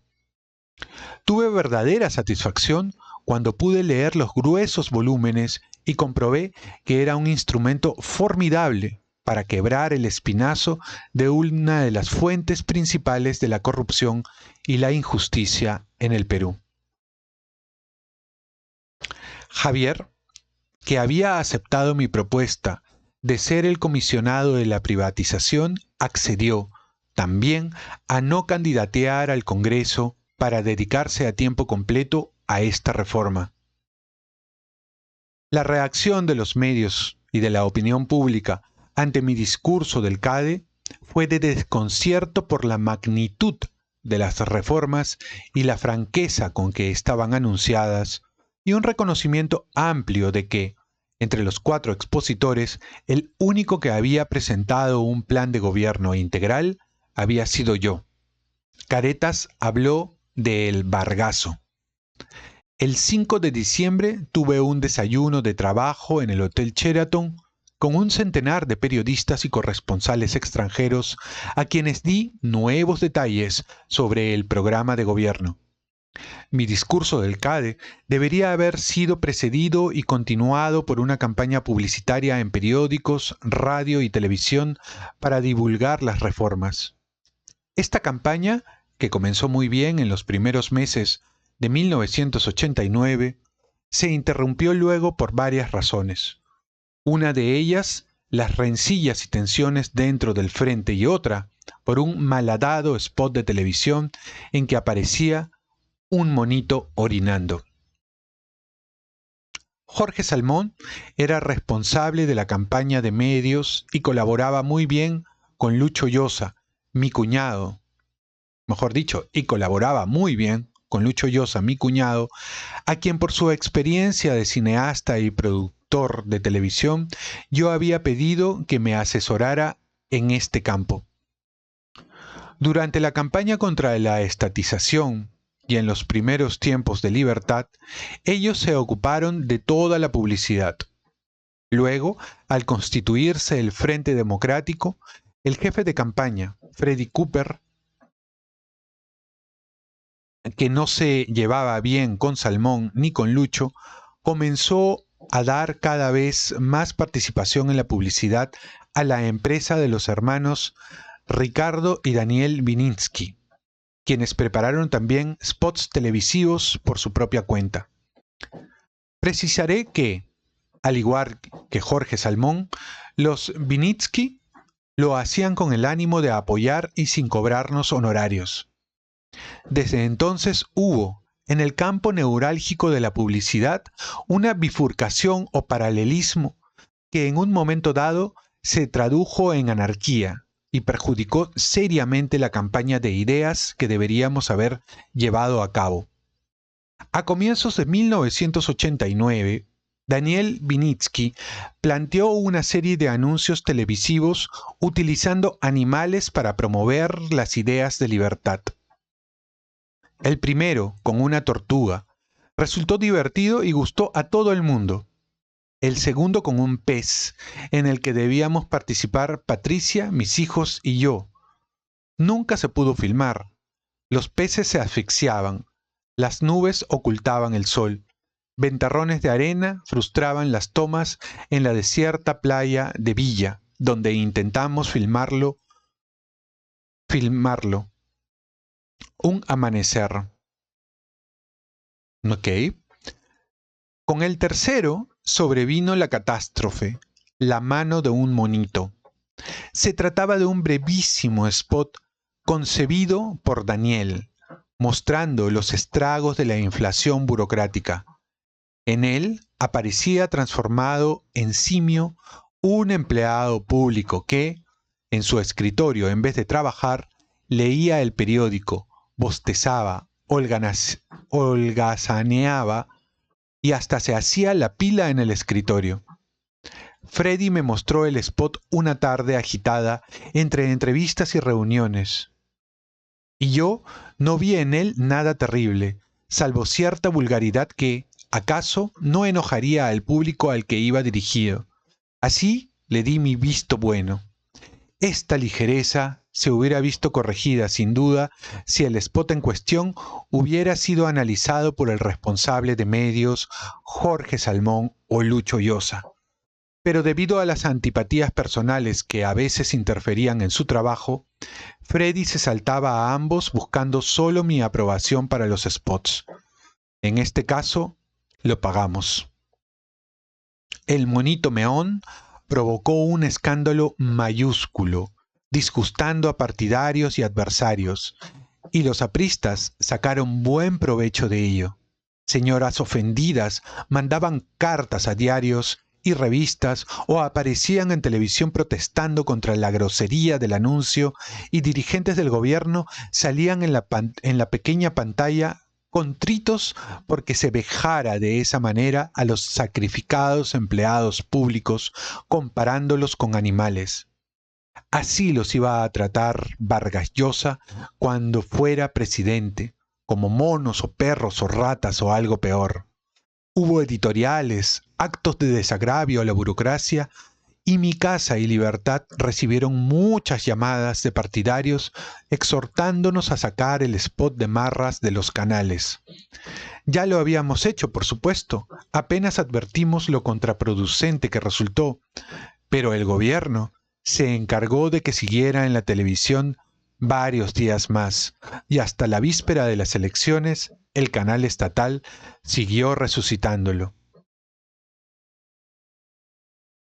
Pequeño pie de página. Qué importante es la parte comunicacional. Todo lo que digas puede ser utilizado en tu contra si no has analizado una y otra vez el mensaje. En aquella época los trabajadores de la burocracia eran muchísimos y además eran tantos que podía representar un segmento significativo de tu propia votación. ¿Cómo se te ocurre tratarlos de animales? No puedes hacer eso. Está mal. Ya hace ruido y haría ruido en estas épocas utilizar en tus spots de publicidad a animales, porque se te echarían encima todas las sociedades de animales, y porque vivimos en una sociedad bastante progre que ha deidificado a los animales. Pero ya tratar de igualar, tratar de hacer un análogo entre animales y trabajadores públicos es bastante perjudicial. Acá nuevamente Mario Vargas Llosa equivocó su lectura del Perú. La equivocó de cabo a rabo y subestimó al enemigo.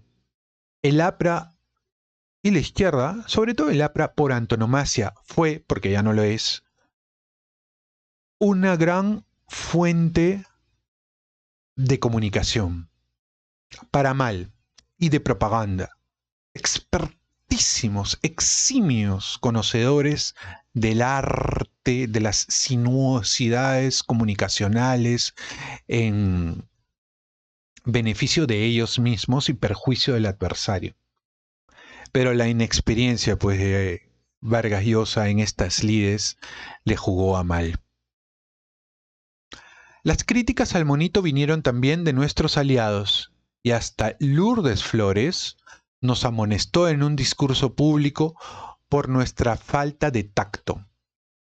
El absurdo llegó al colmo cuando en Caretas se criticó a Jorge Salmón por un aviso sobre el que ni siquiera había sido consultado. Pero Jorge, en este y otros incidentes desagradables de que fue víctima durante la campaña, mostró una caballerosidad tan grande como su lealtad para conmigo. Algún tiempo después, cuando se trató de iniciar la campaña de ideas para preparar a la comunicación pública al lanzamiento del programa, Jorge Salmón y los Vinitsky, ya recuperado Daniel del revés del monito meón, me presentaron cada uno por su lado un proyecto.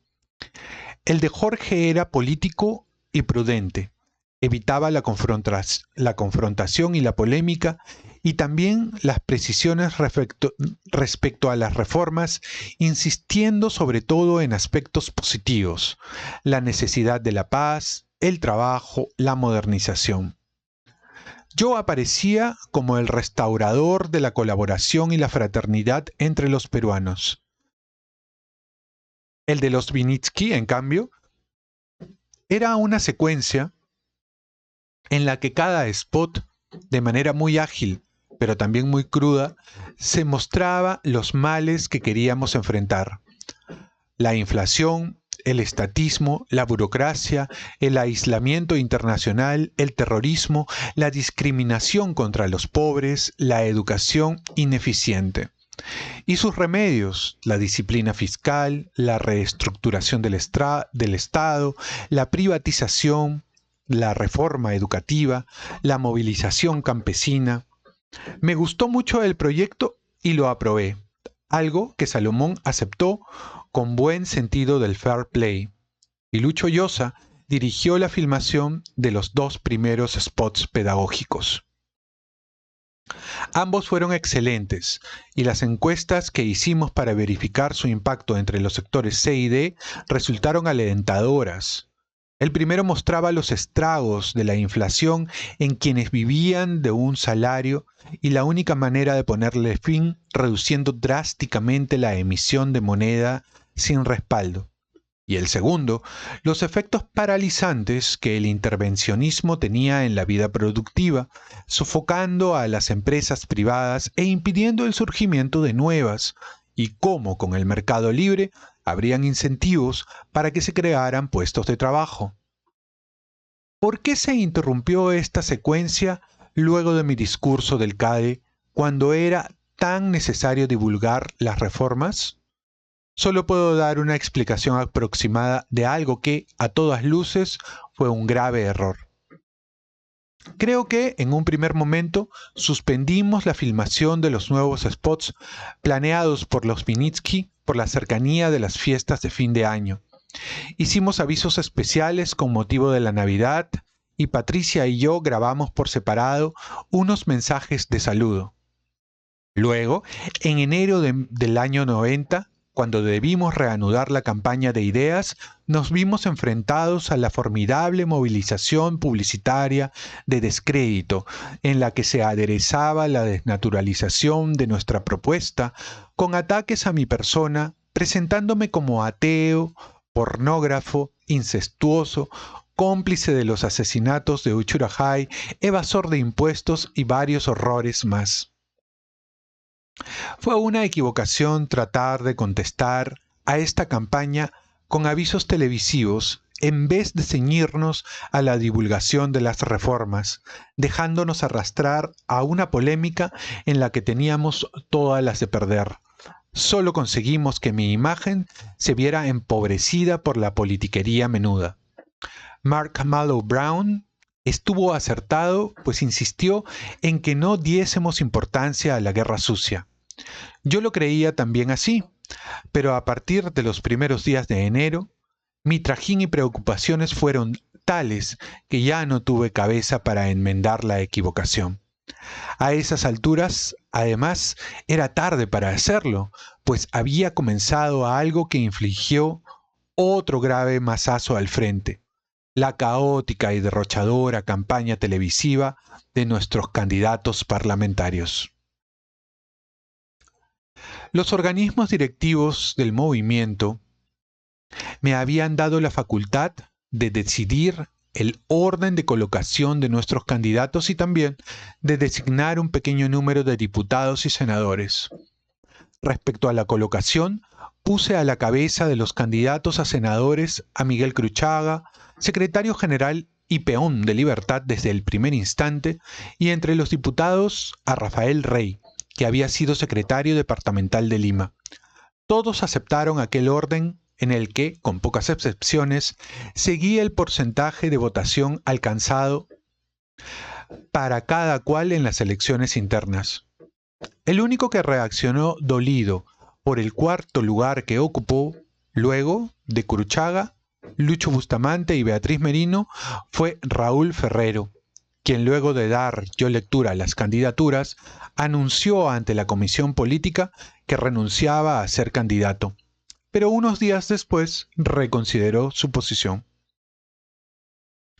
Entre las personas que invité a ser candidatos nuestros estaban, en diputados, Francisco Belaúnde Terry, y en senadores el empresario Ricardo Vegallona, quien desde los días de la campaña contra la estatización nos apoyaba.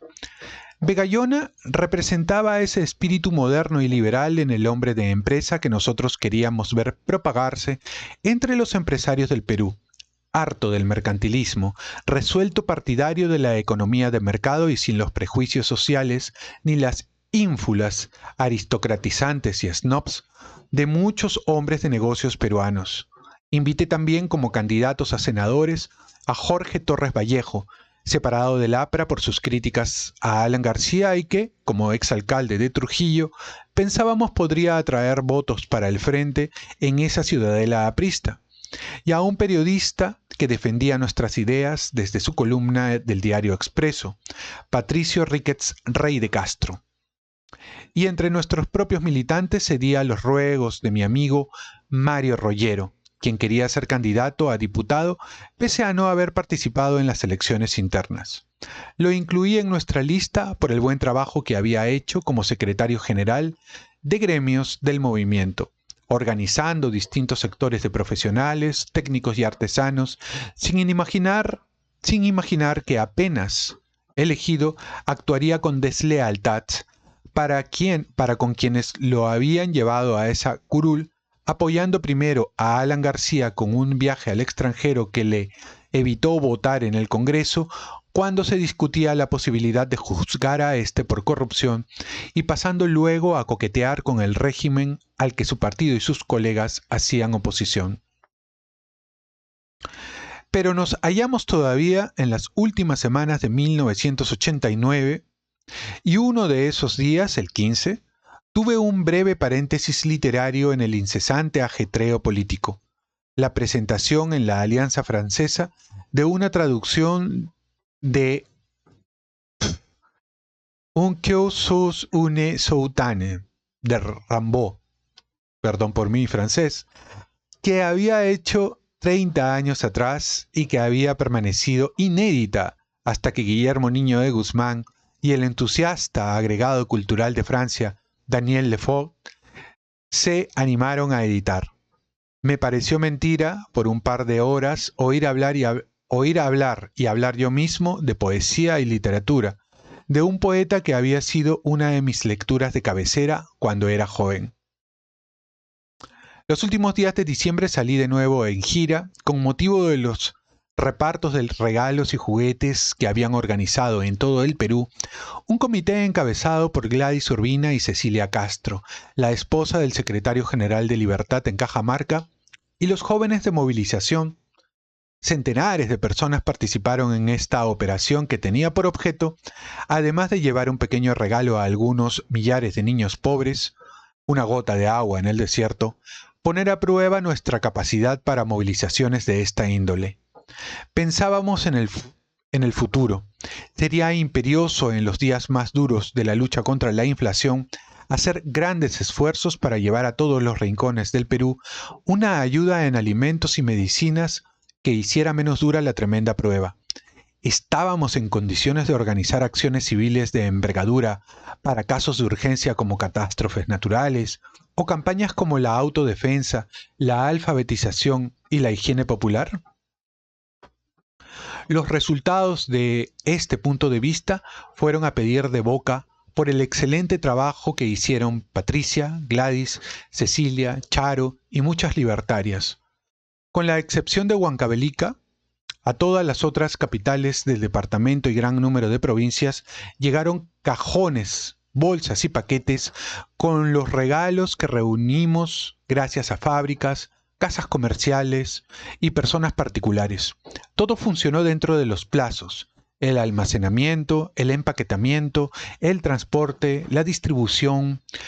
Los envíos salían por camión, ómnibus, aviones, acompañados por muchachas y muchachos de movilización. Y en cada ciudad los recibía un comité de libertad que había reunido también donativos y regalos en la propia región. Todo estuvo listo para iniciar los repartos el 21 de diciembre. Los últimos días pasé un par de veces por Acción Solidaria en la calle Bolívar y era un enjambre, una colmena en ebullición, con cuadros y cronogramas en las paredes y camiones cargados hasta el tope que llegaban o partían. A Patricia, a quien en esos días casi no vi, pues dedicaba 18 horas diarias a aquella operación, le dije la mañana que partíamos a Ayacucho para iniciar allí el reparto, que si todo hubiera funcionado así en el frente, tendríamos la victoria en el bolsillo. Partimos al amanecer del 21 con mi hija Morgana, que estaba de vacaciones, y en Ayacucho nos recibió con el Comité Departamental de Libertad el segundo de mis hijos, Gonzalo, quien desde hacía algunos años dedicaba sus vacaciones de invierno y de verano, estaba en la Universidad de Londres, a llevar ayuda al puericultorio Andrés Vivanco Amorín.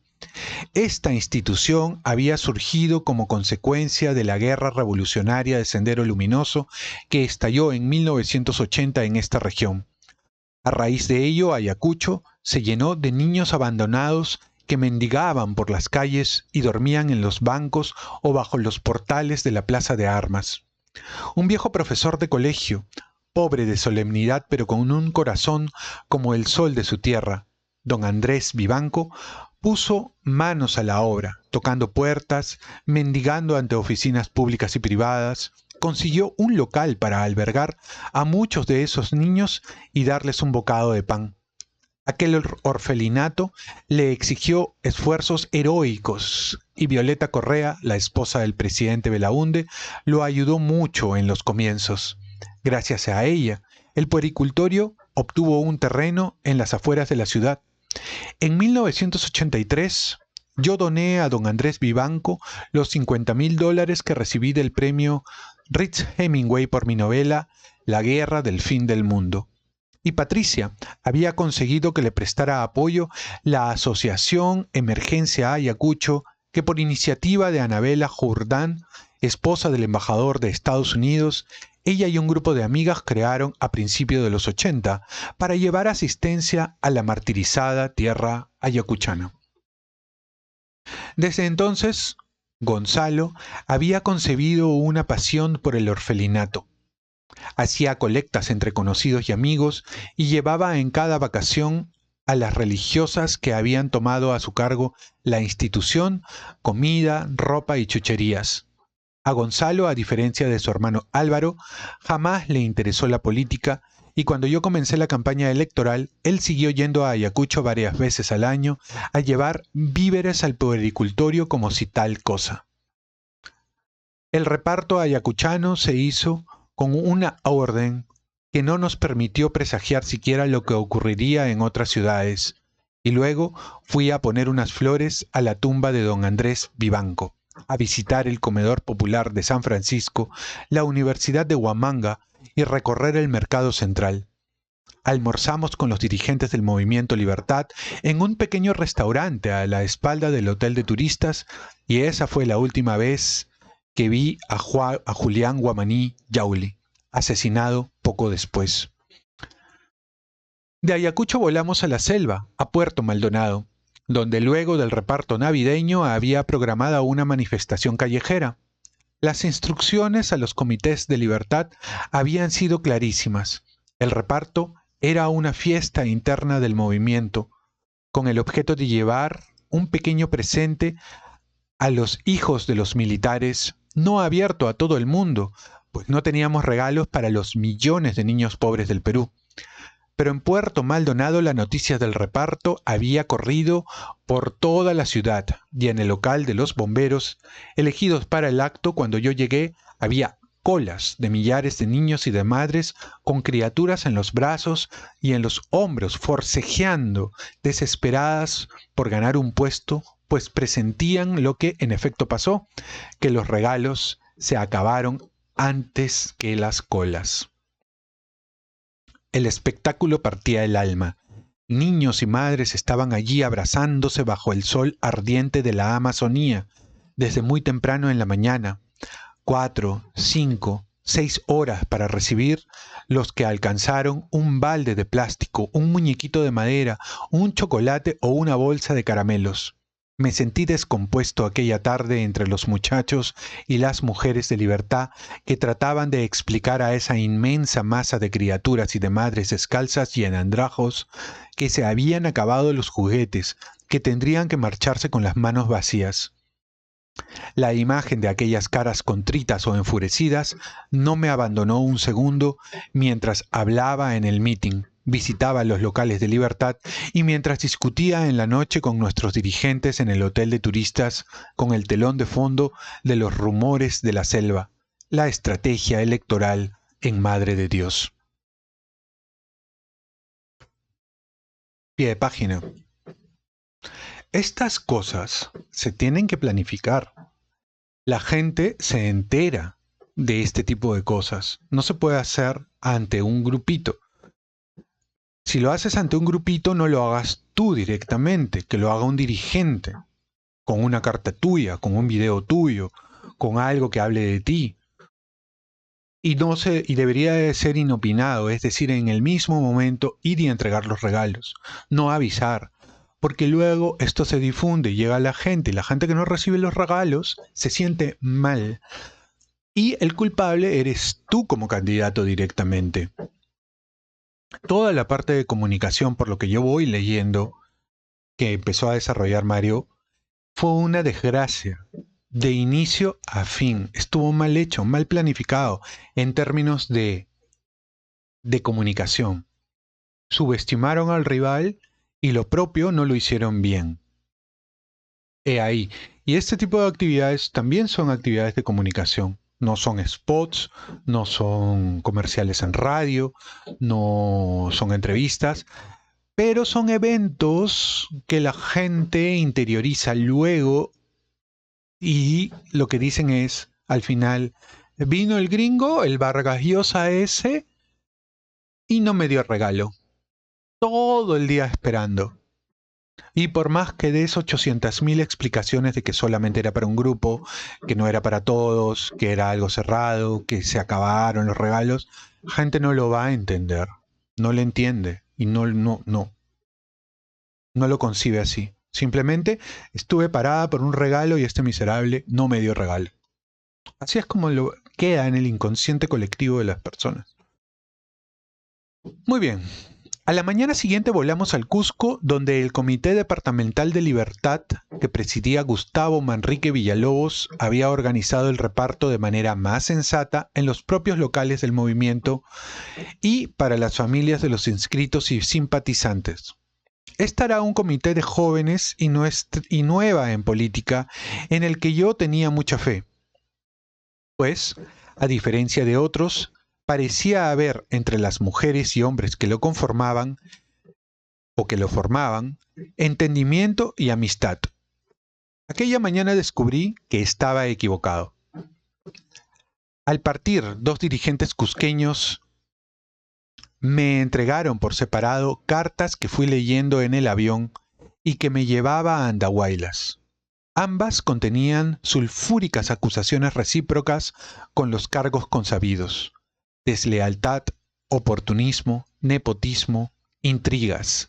De modo que no me sorprendió que, con motivo de las candidaturas parlamentarias, nuestro comité cusqueño experimentara también división y deserciones. En Andahuaylas, luego de la manifestación en la Plaza de Armas, nos llevaron a Patricia y a mí al lugar donde debía efectuarse el reparto navideño. Se me cayó el alma al ver los pies, o se me cayó el alma a los pies al ver que, como en Puerto Maldonado, aquí también todos los niños y las madres de la ciudad parecían congregados en las colas que enroscaban una manzana. Pregunté a los amigos andahuaylinos de Libertad si no habían sido demasiado optimistas convocando a la ciudad entera a recibir unos regalos que no alcanzarían ni para la 10ª parte de los presentes. Pero ellos, dando brincos de entusiasmo por el mitin que llenó la plaza, se rieron de mis aprensiones.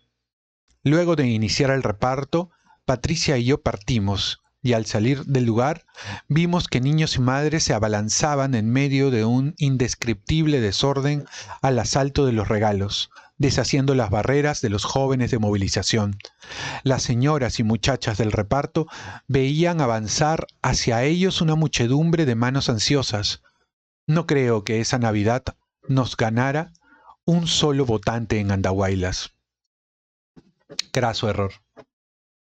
Para tener unos días de completo reposo antes de la última etapa, Patricia y yo fuimos con mis cuñados y 2 parejas de amigos a pasar los 4 últimos días de 1989 a una islita del Caribe. Poco después, ya de regreso a Lima, me encontré con un severo editorial de la revista Caretas, criticándome por haber ido a pasar el fin de año a Miami, pues mi viaje se interpretaría como una adhesión a la intervención militar de Estados Unidos en Panamá para derrocar a Noriega. Aquella intervención, el Movimiento Libertad la había reprobado con un comunicado que yo redacté y que Álvaro leyó a toda la prensa. Nuestro inequívoco rechazo a la intervención militar incluía una severa condena a la dictadura del general Noriega, a la que yo había criticado desde mucho antes. Y muy precisamente en la época en la que el presidente García invitó a Lima y condecoró al dictador panameño. Nuestra solidaridad con la oposición democrática a Noriega, por lo demás, se había hecho pública meses antes, el 8 de agosto de 1989, en un acto en el que el Movimiento Libertad, al que invitamos a Ricardo Arias Calderón y Guillermo Ford, los dos vicepresidentes elegidos con Guillermo Endara en las elecciones que Noriega desconoció, actuación en la que hablamos Enrique Gersi y yo. De otro lado, en aquella brevísima vacación, yo no estuve en Miami, ni pisé territorio estadounidense. El pequeño editorial combinaba la inexactitud y la malevolencia de una manera que me sorprendió tratándose de esa revista. Durante muchos años, yo había sido colaborador de Caretas y tenía a su dueño y director, Enrique Sileri, por amigo.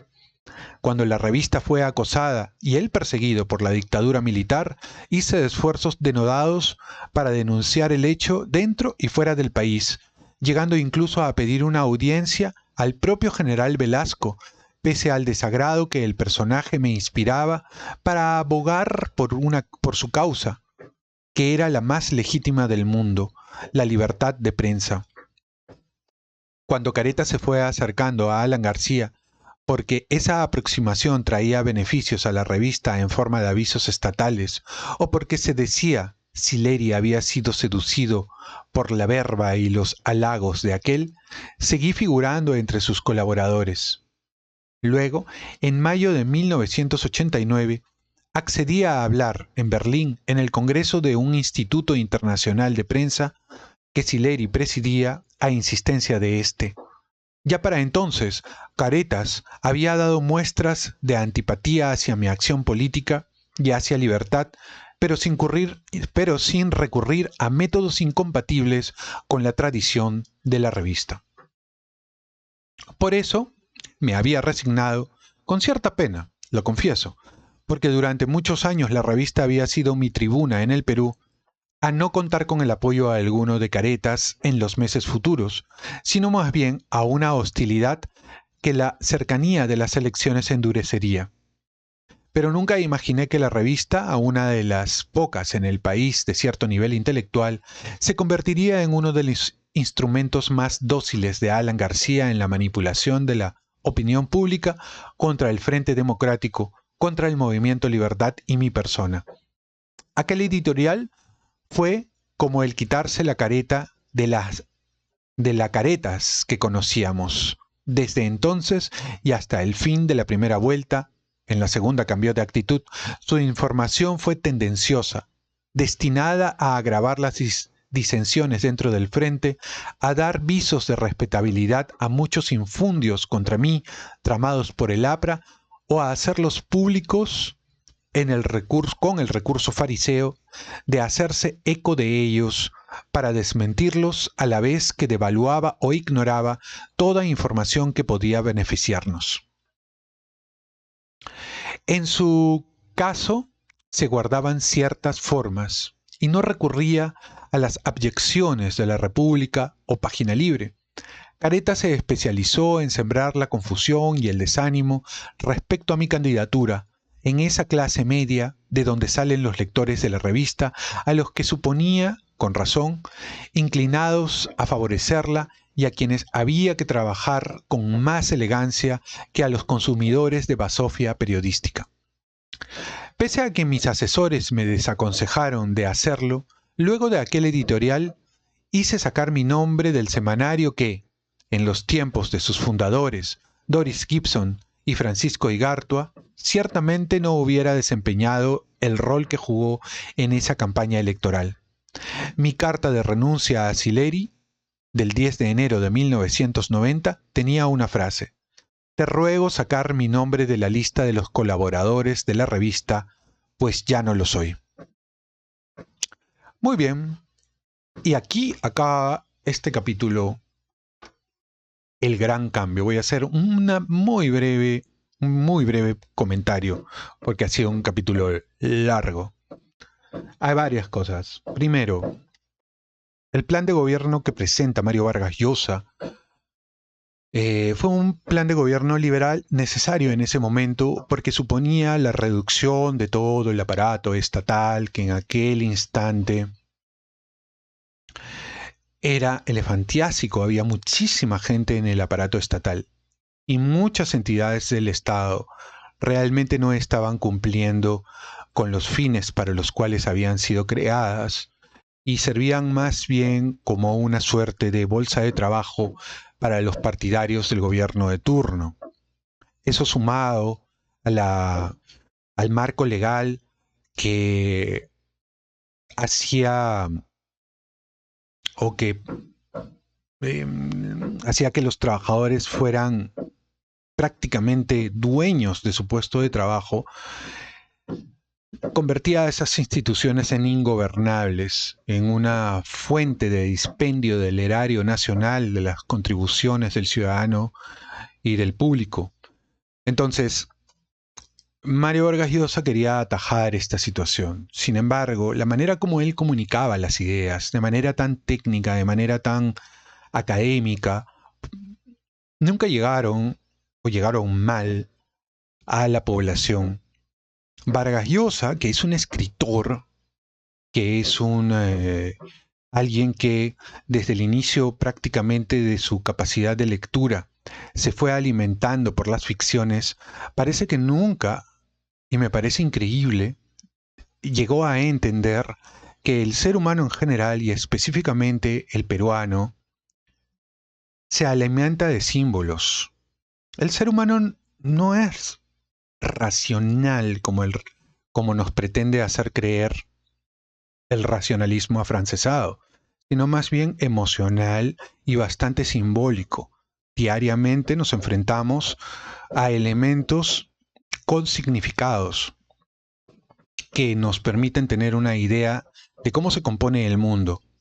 No andamos preguntándonos por la composición química de los productos que nos sirven para alimentarnos, ni de las leyes físicas, sino de los significados que puede tener la ropa de alguien, que puede tener una canción, que puede tener una película que solemos ver, que pueden tener nuestras propias relaciones interpersonales.